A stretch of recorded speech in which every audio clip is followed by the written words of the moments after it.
ny mofinaina isan'andro atolotry ny mpitandrina rakotina valina maoly.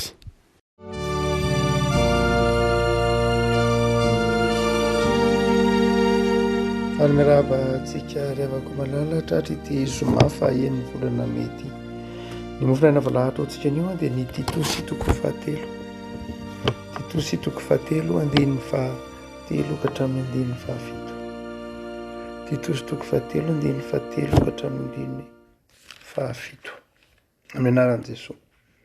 Fa isika koa dia adala fahiny, tsy nanaiky, voafitaka dia andevo ny filana sy ny fahafinaretana maro, ary velona tao amin'ny lolo-po sy fialonana, sady hala no ny fankahala.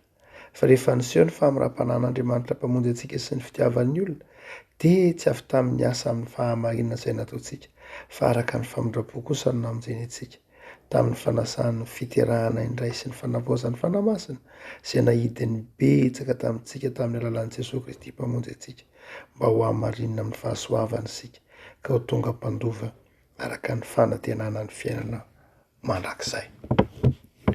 Ray masina manamasinana ny fahamarinana, ny teninao ny fahamarinana. Amen. Ho hamarinina amin'ny fahasoavana isika, ka ny tonga mpandova araka ny fanantenana ny fiainana mandrakizay. Teny miverimberina ry avaka ny teny hoe ho hamarinina noho ny fahasoavana ny mpino. Romanina toko fahatelo andininy fahaefatra amby roapolo, Galatianina toko faharoa andininy fahaenina ambin'ny folo, Efesianina toko faharoa sy ny hafa rehetra le ahitantsika ny hoe no hamarinina amin'ny fahasoavana isika. Tsy dia teny vaovao loatra amin'ny sofon'ny kristianina ny havana ny teny hoe fahasoavana. Anjato taona any no ny verimberena zany teny zany ho teny fanalahidy mihitsy amin'ny fiangonana ny hoe ampino ny hoe fahasoavana, fahasoavana ny namonjena anareo, fahasoavana ny nanamarinana anareo. Raha toa ka mamaky ity taratasy ho an'ny titosy ity tsika rehefa malala dia afaka manatsoaka hevin-dehibe roa na telo momba ny atao hoe fahasoavana. Inona ilay hoe fahasoavana no hamarinina tamin'ny fahasoavana? Ny voalohany indrindra dia ilay teny hoe no hamarinina tamin'ny fahasoavana dia midika hoe Andriamanitra nanatona ny olona. Andriamanitra no nanatona ny olona. Ny dingana voalohan'ny fahasoavana rehefa malala dia Andriamanitra nanaiky nanatona. Nanatona amin'ny lafiny ahoana moa? Nanatona amin'ny lafiny hoe lavitra azy ny olona. Dia izy no nanatona, izy no nanakaiky antsika. Lay hevitra mampisaraka antsika amin'Andriamanitra dia ny fahotana. Ary io fahotana io no manakona tsy ahitantsika ny fahasoavan'Andriamanitra, tsy ahitantsika ny voninahitr'Andriamanitra. Dia ny fahasoavana voalohany indrindra dia izao, Andriamanitra nanaiky nanatona. Raha toa ka mianatra isika ny bokin'ny testamenta taloha, raha ohatra tsika ka mijery ny Atsipriany dia izao, ny olona ny miezaka manatona an'Andriamanitra. Fa na inona nefa fiezahan'ny olona nanatona an'Andriamanitra dia tsy tonga eo akaikin'Andriamanitra izy. Ny antony dia izao, satria mpanota izy. Mpanota isika, ka na inona ezaka ataontsika dia tsy tonga eo akaikin'Andriamanitra mihitsy isika. Ny otantsika ny hevitra mampisaraka antsika amin'Andriamanitra. Fa izao rehefa malala, hoy Paoly eto manao hoe fahasoavana, ho hamarinina amin'ny fahasoavana isika ny amin'i Jesosy Kristy mpamonjy antsika, dia Andriamanitra no nanatona, Andriamanitra no nanakaiky. Andriamanitra zany no nandrava ilay antsana mampisaraka antsika, ilay hevitra mampisaraka antsika. Andriamanitra no nandrava azy, ary nandrava azy tamin'ny alalan'i Jesosy Kristy tompo. Ny azo fijalian'i Kristy no nandravan'Andriamanitra ilay hevitra mampisaraka antsika aminy. Vao avy nankalaza ny Pasika isika.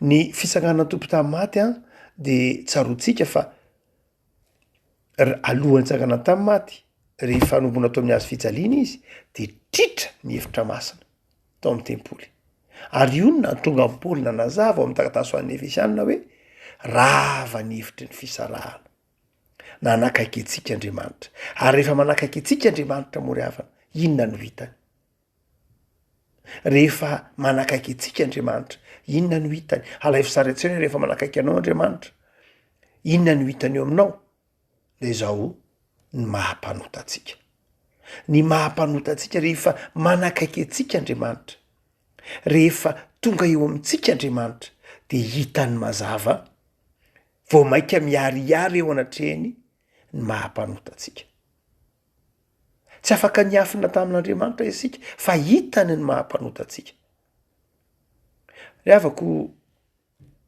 io ny tenen'ny mpanao salama anao hoe aiza moa no ntsirako anao Jehova enao efa nandinika fantatrao ny momba rehetra tsisy toerana azoko mihery ianao hitanao ny fiainako manontolo rehavako malala Andriamanitra de mahita ny ataotsika rehetra Andriamanitra mahita ny tsy fahatanterahantsika Andriamanitra mahita ny fiainantsika manontolo satria efa nanakaiky antsika izy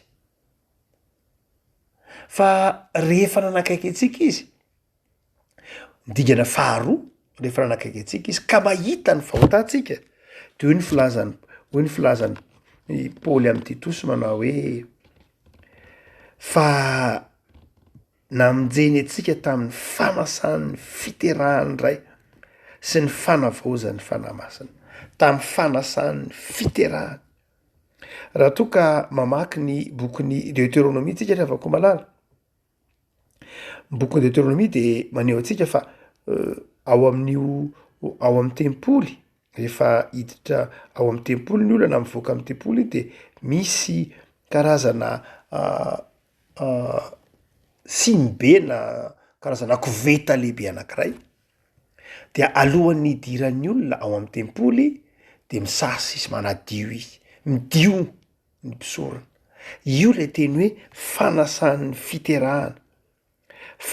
fiterahana mba hahatonga an'le olona ho madio afaka miona amin'Andriamanitra zany hoe rehefa nanatona antsika Andriamanitra de ny hitany eo amintsika loto de ny fahasoavana faharoa de zao nanaiky nanasa antsika izy nanaiky nanasa sy nanadio antsika izy ny tenin'ny Paoly zany manao hoe ho amarinina amin'ny fahasoavana de zao rehefa hita ny fampanota isika satria nanakaiky antsika izy de nanaiky nanadio antsika izy nanaiky nanasa antsika nanaiky niosina nanadio antsika mba ho afaka amin'ny loto io le teneniny mandrakariva misoratra masina hoe ho fafazako rano madio ianareo ty adio omeko ho diovoko ianareo omeko fonofo ianareo rehavako malala fahasoavana nge mahatonga antsika madio e io ny mahatonga antsika mametraka ny fibebahana ho tsy asan'olombelona fa ny fibebahana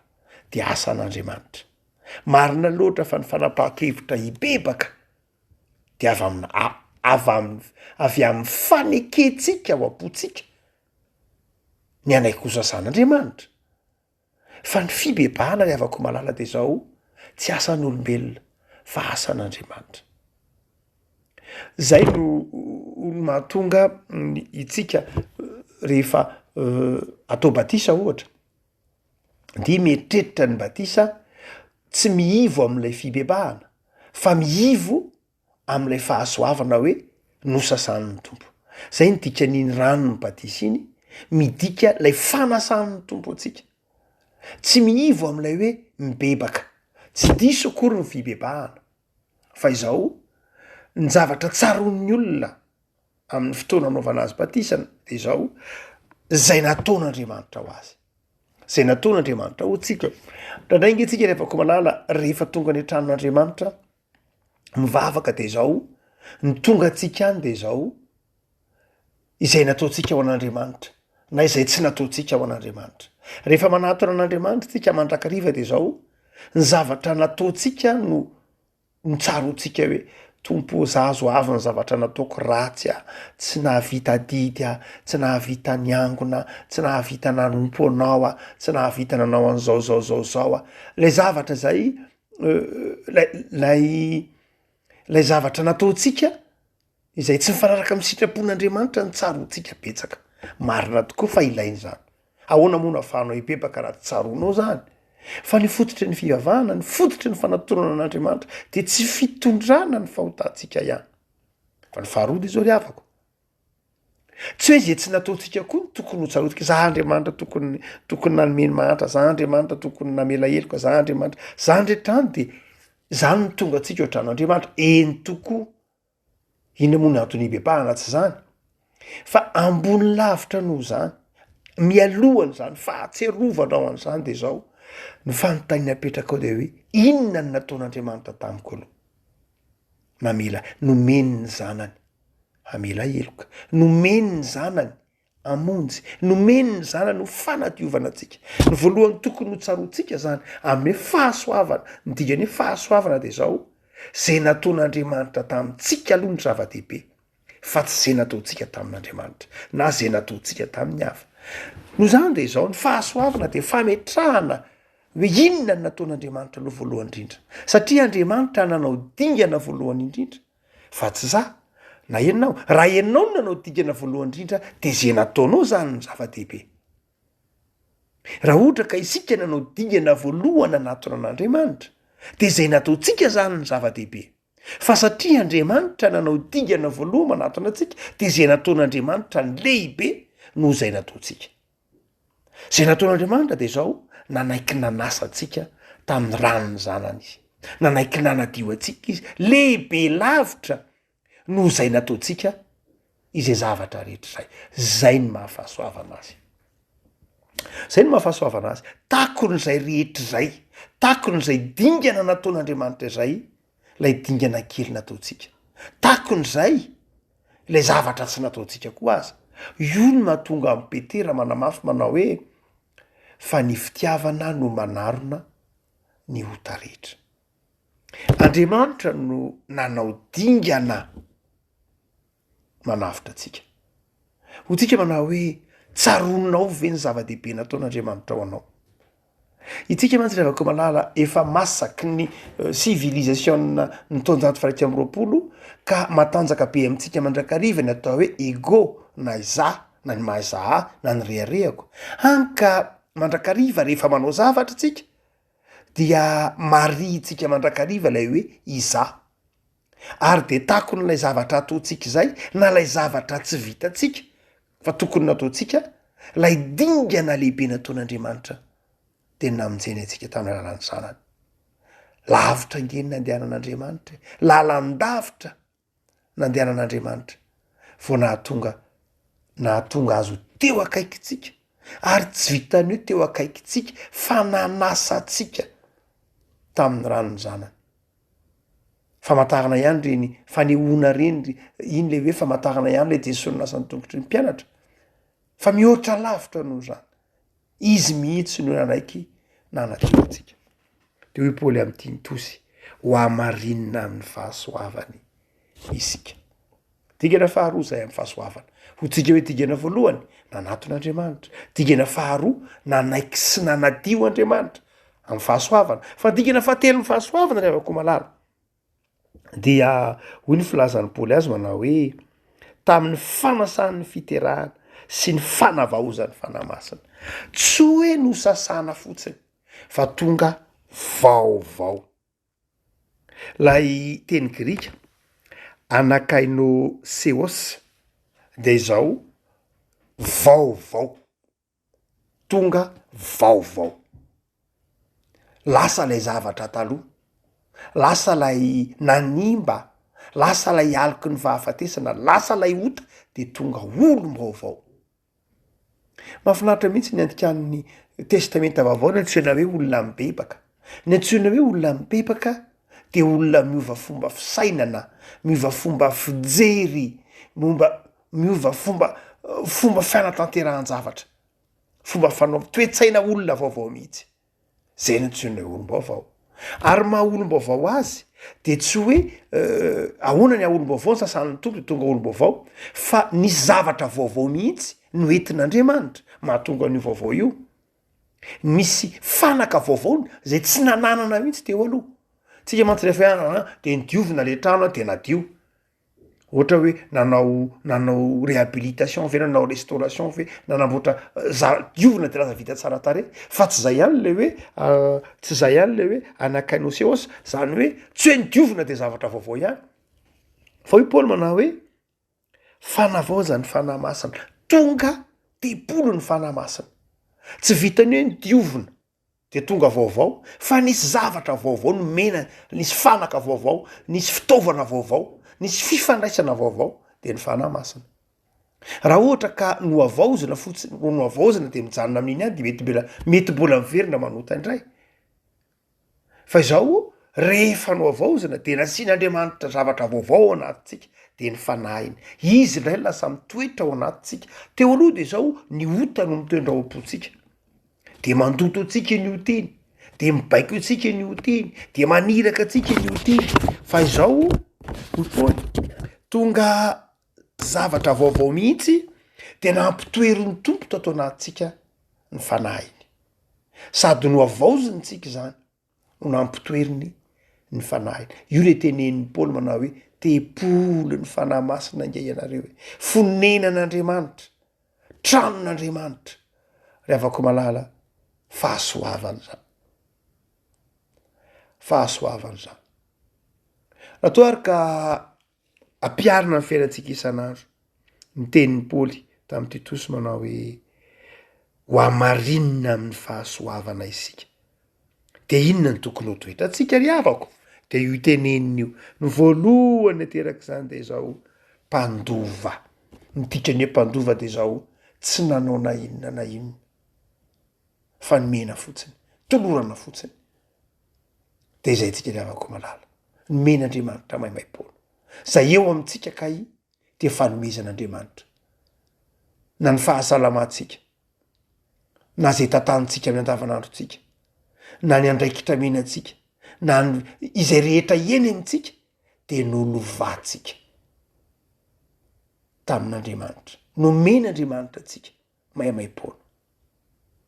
No zany de tokony olona manana fakasitrahana miaina ny fakasitranan'Andriamanitra isika, manoloana ny fahasoavan'Andriamanitra ary manoloana zay toe-po nandray tamin'Andriamanitra maimai-poana izay de olona tokony olona mahay mahakasitraka an'Andriamanitra isika.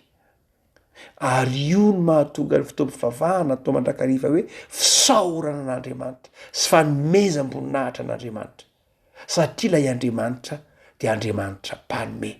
Lay Andriamanitra de Andriamanitra fitiavana, nanadio, nanasa, nametraka ny fanahiny atao anatintsika. Maimai-poana rehetra zany. De ino no nasan'Andriamanitra amintsika? Fisaorana, fakasitrahana, fanomezam-boninahitra. Fa ny faharoa afaka malala tokony ho toetra antsika raha ampiarina fiainana amin'ny fitrantsika amin'Andriamanitra, olona mahay misaotra, olona mahay makasitraka, olona faly amin'Andriamanitra. Fa izao olona izay manana fanantenana. Olona manana fanantenana. Mitoetra amin'ny fanantenana. Raha toa ka mijery ny fiainana isan'andro sika ry havako malala de mandrakariva mifanena amin'ny olona miondrika eny an-dalana, ndraindray variny eny amin'ny sisin'arabe de variny, mandeha ny tongotra ka mandeha fa de varina miondrika. Ndraindray ianao eny am-pitondrana fiarakodia de ndraindray mahita olona mamepita arabe izy fa tsy hitany akory ny avisy havanana fa de mandeha fotsiny izy. De honeny ianao mijery an'ilay fiarahamonina makina, olona miondrika, olona toy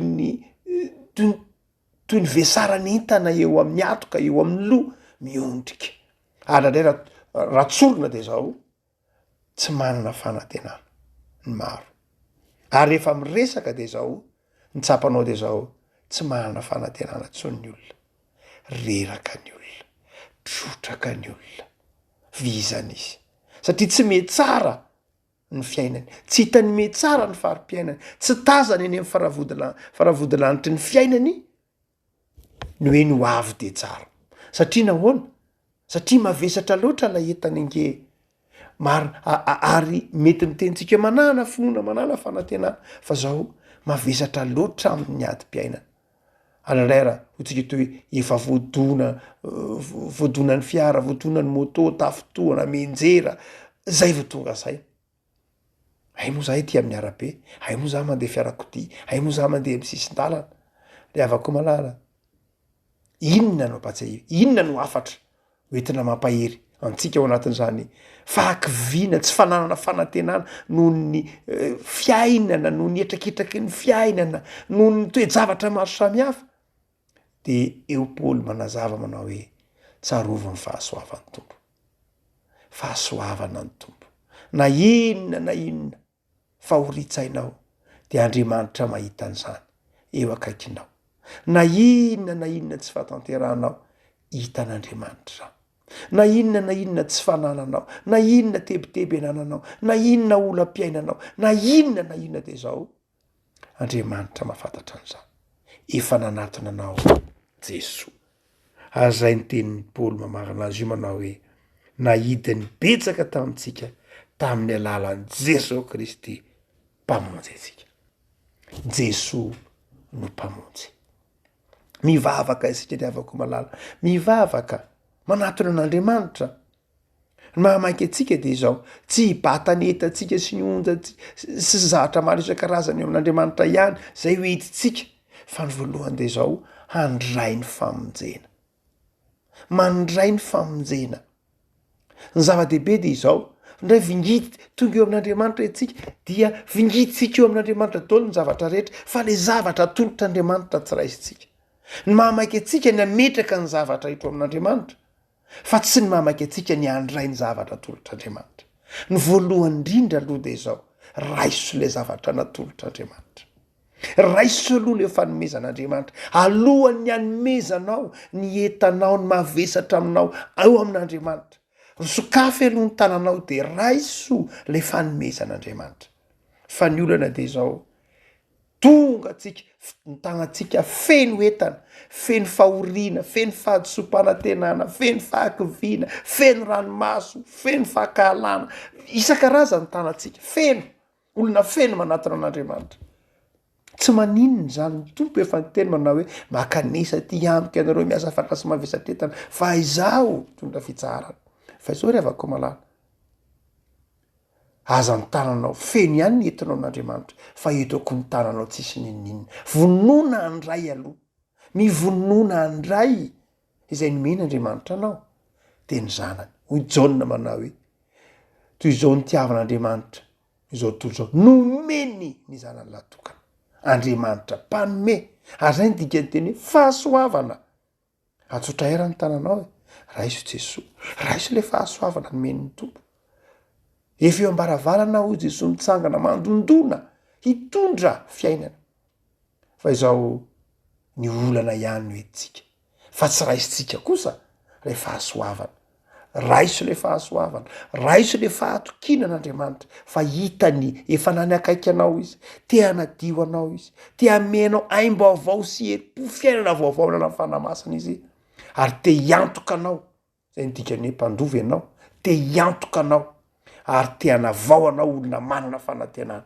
manana ny mahaenao anao mijoro manana an'Andriamanitra mareza ry avako malala matoky ny fahasoavan'ny tompo fa hoy Paoly amin'ny Titosy ary hoy Paoly aminao manao hoe fa tamin'ny alalan'i Jesosy Kristy tompo de nahidiny ny fanahy masina ho atsika mba ho hamarinina amin'ny fahasoavana isika ka ho tonga mpandova araka ny fanantenana ny fiainana mandrakizay ivavaka isika tompo misaotra anao noho ny famindramponao sy ny fahasoavanao misaotra tompo fa efa no hamarinina izahay no hamarinina tamin'ny alalan'i Jesosy Kristy mpamonjy anay enao nanaiky nanatona anay ny hery anao zahay satria mpanota fa notadiavinao nandositra anao zahay satria maloto fa nosasanao ary nandahanao zahay satria toerany